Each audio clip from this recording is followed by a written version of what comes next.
questions into it. But there was one tape where the old Shawn Michaels seemed to come out a little bit, and that was in the program with Hulk Hogan. You guys had a tag team for a couple of months, posing all over the shop, being tag teams, and then you turn on him, and then it felt like for a little while we got some of that 1997, 1988 Shawn Michaels, which people were clamoring for, the Larry King like sketch we had the Walker. It's the one thing I've ever seen when you talk about it. Not that you get angry about it, there's a frustration there with that program. As how it turned out, not that you're angry, but you just there's a frustration there. Why did that not turn out the way that you wanted it to the one time you did decide to give a little bit of the old Shawn Michaels? Well, because that's specifically what they asked for was 97 Shawn.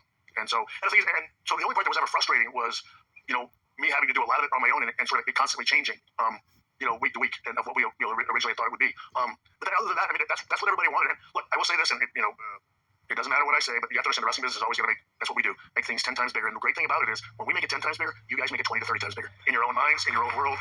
And so the thing is, I'm no dummy. I know the past that I created. All I have to do is give you a hint of that, and you think I'm back. You think I'm rough. He's doing it again. And I don't mean it to be mean or cruel. It's just, the human wrestling fan is an easy thing to manipulate.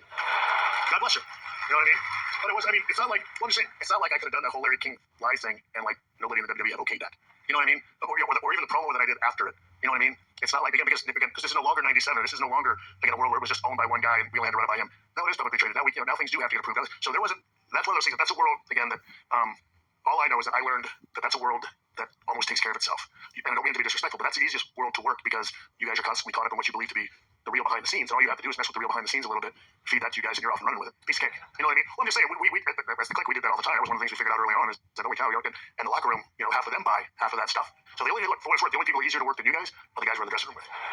It's funny you say that because we did a show in Glasgow to Scott Hall, and we were talking to them when they came back in 2002, the NWO thing, and I asked him, was it difficult to go in that environment where people were kind of like, he was WCW, whatever, and he talked about the boys, came up to him and said, hey, how's it going? And he was like, yeah, cool, your finish is and they got really annoyed. He was like, don't worry, I'm only serious. Like, and I guess that's good to your point, you've talked before about the Hogan thing, there was originally going to be a few matches, maybe he would win one, you would win one, you'd have a rubber match. So looking back now on it, with what it was, are you glad you did it? Is it something that you enjoyed doing when you look back? Yeah, well, look, I mean, I'll put one, it was one of those things that, for me, I don't care who you are, if you're in this line of work and even remotely in the same area as him, if you want to say you were out there with the biggest, I mean, say what you want, but he's the biggest name in this business.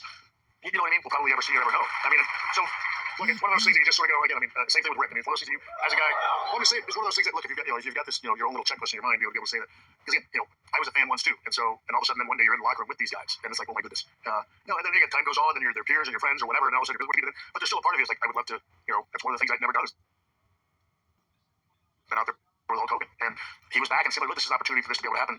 Anybody think anything's there? We got anything. And so, and everybody seemed to think it was something that was viable. So I was definitely into it. Look, I will say that again, it was originally wanted to be just good guy versus good guy. And it was one of those things where HBK just needed to know. And those things got changed. And again, look, I also, I knew that it's hard to say, okay, so now I got to be a heel. And look, one of the things also, like if you're Shawn Michaels, it's like, again, Jesus, like if I even go into church, like I somehow can't be a bad guy on TV. So if you got a part time with the church people, so do I. Because it's like, so I can't pretend to be something on TV and still go to church on Sunday because that somehow makes me, I'm acting. You know what I mean? And so like, look, I got no idea what's going to happen when that Marine 6 comes out because I say bad words in it. You know what I mean? Am I going to get in trouble at church when I do that? I don't understand that. I'm playing a part. You know what I mean? And so, and I get for what I mean. Like, I'm going to go on a limb and say, if he says he is, he already knows what's already in there. You know what I mean? So, and it's either okay or it isn't. And so, but so it was that kind of stuff that even as a wrestling fan, I can't be a bad guy anymore without everybody thinking there's a part of me that's really bad. And then sometimes you go like, oh, how many times do we have to go through this? So that's, to your point, that's the only part that gets a little, I guess, like frustrating about it is where pro wrestling is only pro wrestling when you want it to be. And I guess that's the thing that's always been, that's what frustrated the clique all those times way back when is that, like, so it's all built on BS, but if we throw the BS out now, you don't like it.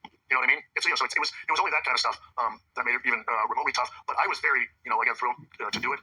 And even like the match itself, even that's gotten blown out of proportion. All that really did was reveal to me that I made the right choice in not trying to be a heel again because, that is the way I sold when I was a heel. And now you fast forward to 2005 and it's known as over 7. I wouldn't be good at it. I mean, that's because there was only, as I told people, there was only one thing I was trying to do, in that match, and it was a joke. It was a private joke between Kevin Nash. Like, everything else has turned out to have a life of its own, which just, honestly, everybody in 95 and nobody minded it. You know what I mean? Well, I'm just saying, it's one of those things, when Ziggler does it now and nobody calls it over 7. I'm just saying, so I guess that's one of the things that, and that happens 100%, and I don't mean it to be, critical, and it's okay. But that happens 100% because I'm Shawn Michaels.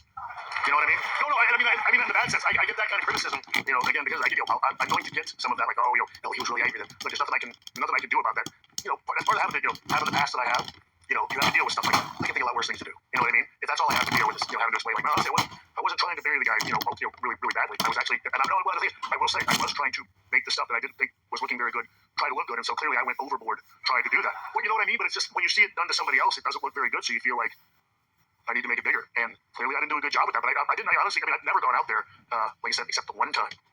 The one time I was told to have something bad happen in a match, it happened. But I was told to do that. I've never once gone out there and tried to, stick the joint out. You know what I mean? I'm known for a lot of stuff, but trying to stink the joint out is not only. Look what